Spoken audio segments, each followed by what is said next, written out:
În numele Tatălui și al Fiului și al Sfântului Duh. Amin. Și Iisus în predica de pe munte la un moment dat spune: și precum voi să vă facă vouă oamenii, faceți-le voi asemenea. Și dacă iubiți pe cei ce vă iubesc, ce răsplată puteți avea? Și dacă faceți bine celor ce vă fac vouă bine, ce mulțumire puteți avea? Că și păcătoși același lucru fac. Și dacă dați împrumut celor de la care înnădăjduiți să luați înapoi, ce răsplată, ce mulțumire puteți avea? Că și păcătoșii dau cu împrumut. Ci iubiți pe vrăjmașii voștri și faceți bine și dați cu împrumut fără a nădăjdui nimic în schimb, și răsplata voastră va fi multă și veți fi fiii celui prea înalt, că El este bun cu cei nemulțumitori și răi. Fiți milostivi, precum și Tatăl vostru este milostiv. Și apoi continuă Mântuitorul: nu judecați și nu veți fi judecați, nu osândiți și nu veți fi osândiți, iertați și veți fi iertați, dați și vi se va da. Turna-vă în sânul vostru o măsură bună, îndesată, clătinată și cu vârf, căci cu ce măsură veți măsura, cu aceeași vi se va măsura. Și tot așa, continuă Mântuitorul la Luca, în Evanghelia Luca, capitolul 6, merită citită. Și îmi place partea asta că vorbește de dușmani. Bineînțeles, am observat mici nuanțe în ceea ce privește raportul românului cu dușmani în general și mai ales al unora dintre noi în mod particular. De ce vă spun toate astea? Pentru că țin să vă spun de pe acum că nici dușmanii nu mai ești au fost odată, să știți. Nu mai sunt oameni serioși. Se întâmplă mai nou un lucru. Să te dușmănească, dar pe Facebook. Știți? Virtual. Problema care e când se confundă unul cu altul. Într-o vreme erai dușmănit pur și simplu pentru că aveai ceva ce alții și-ar fi dorit. Sau dușmănit pentru că erai ceva ce alții și-ar fi dorit și nu puteau. Acum nu, fraților. Ești dușmănit și gata. Și ce am observat, și asta ne arată de fapt, uitați-vă bine pe socializare, cum se spune, chestiile astea de socializare, ne arată la ce nivel cerebral și de cunoaștere și inteligență și tot ce vrei suntem. Fraților, când ești invidios pe unul care își dă aere de cunoscător, e grav, să știți. E foarte grav. Pentru că, vedeți, am observat un lucru pe Facebook, de exemplu, sau și pe Insta câteodată și pe altele. Eu nu prea intru pe Instagram, dar oricum. Pe Facebook e destul să vrei să fii cunoscător. Nu trebuie să și fii. E destul ca tu să fii hotărât că ești. Înțelegeți? Să ai fixat 3 idei, adică nu, 2-3 idei fixe pe acolo și gata. Durerea lui, că te faci și cu groază de dușmani. Câteodată, mie cel puțin când mai intru, că din ce în ce mai rar, pe Facebook, mi se pun neuronii pe bigodiuri, dar așa, în câteva minute. Apoi ce ar mai fi? Sunt ăia care au hotărât să vrea să fie morali. Că nu prea îs, nu contează.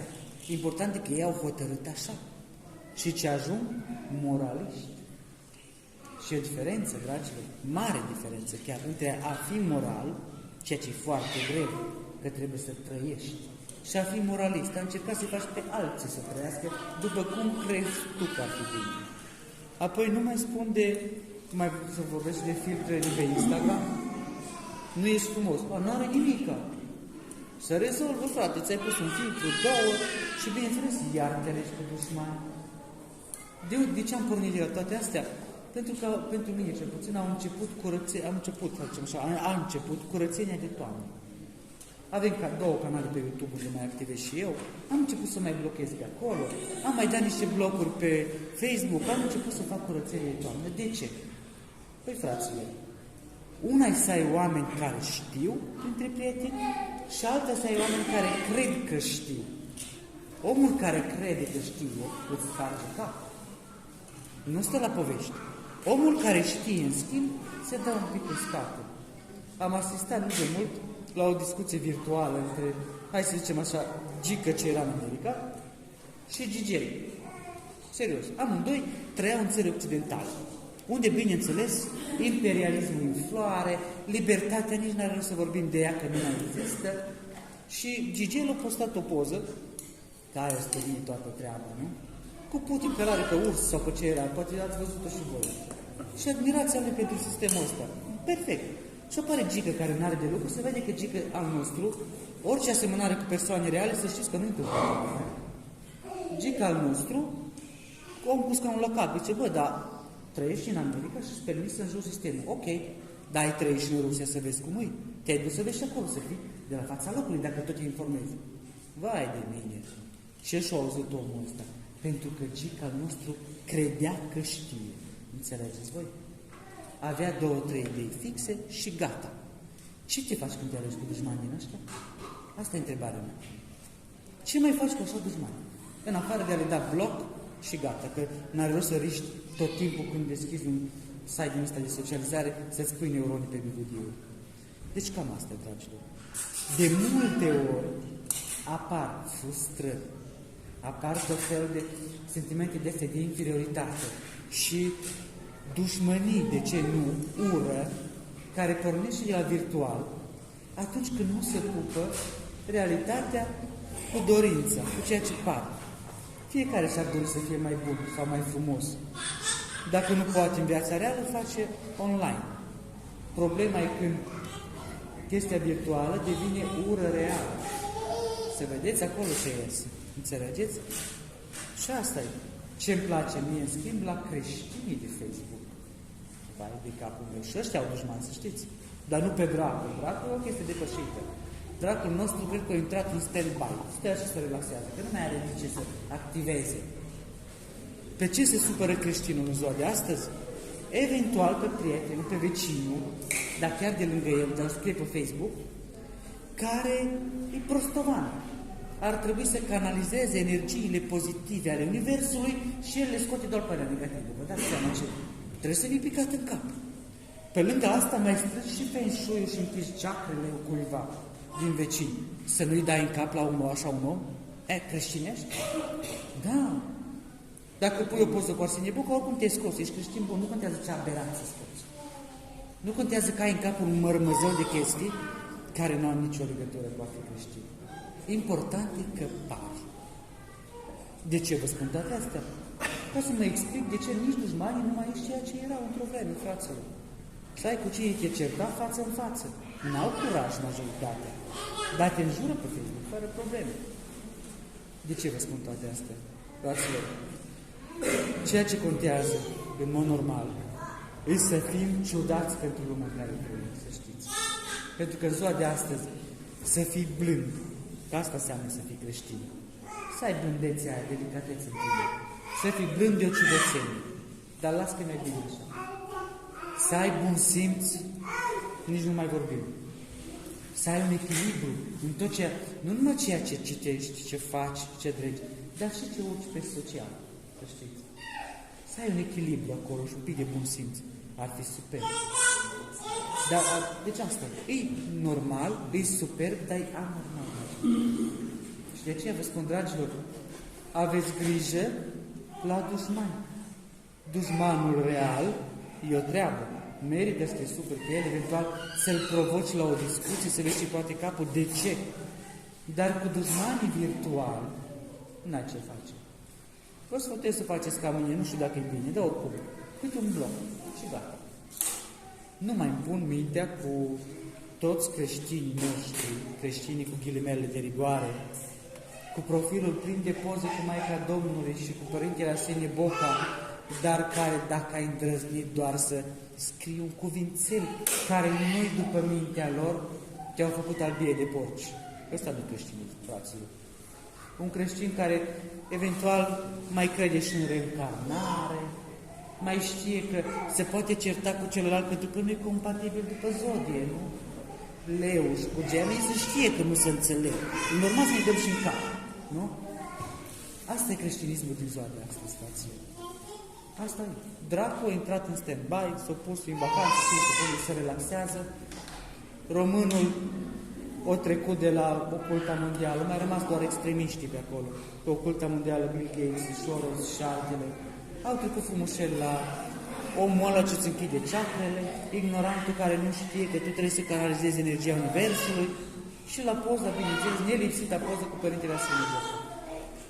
Dragilor, mare bine.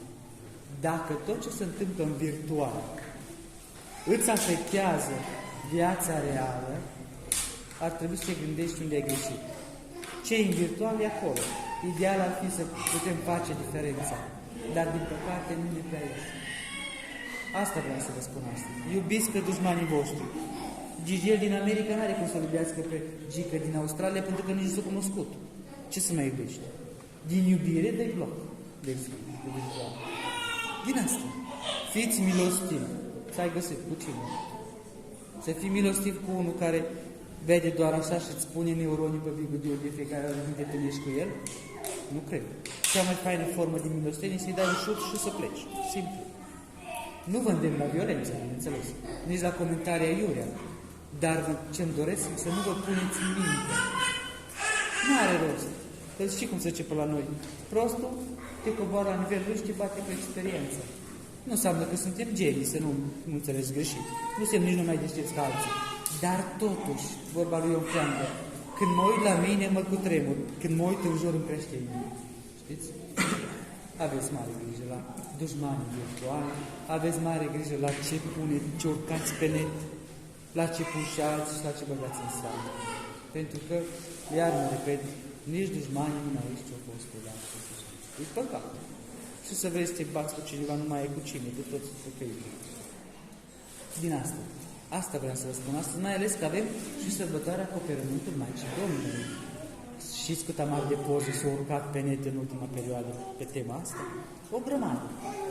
Știți câți creștini se roagă Maicii Domnului acum pe Facebook, de exemplu.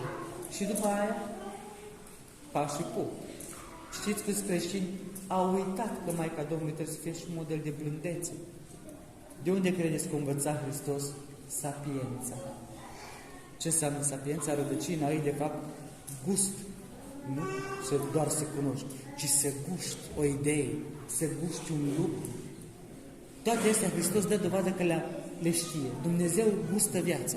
Stă la masă cu păcătoși, stă la un pahar de vin, stă la o poveste, stă și mănâncă cu toți, nu? Se bucură. De unde a învățat toate astea? De la mama lui. Pentru că era și om adevărat, nu numai Dumnezeu adevărat. Noi ce facem? Ne amărâm deja. În loc să luăm exemplu. Maica Domnului să ne învețe și pe noi să gustăm mărunțișurii. Asta e tot. Să fim oameni. Și atât. Vă doresc din suflet. Dacă rămâneți cu asta, deja e bine. Să vă gândiți la ce am mai spus eu aici, ce mai găsiți pe YouTube, că sunt predici foarte frumoase și pe YouTube. Virtualul e bun folosit cu cap. Mi-e place să exagerez câteodată cu ironia și miștocăreala, pentru că știu că așa totuși se rămâne cu ceva. De aceea, dacă Gică din America se ia de voi, nu-l băgați în seamă. El doar crede că știe. Asta e tot. Când crezi că știi, ești periculos. Când știi cu adevărat, nici nu mai bagi în seamă. Asta e tot. Vă doresc din suflet, dragilor, o duminică plăcută.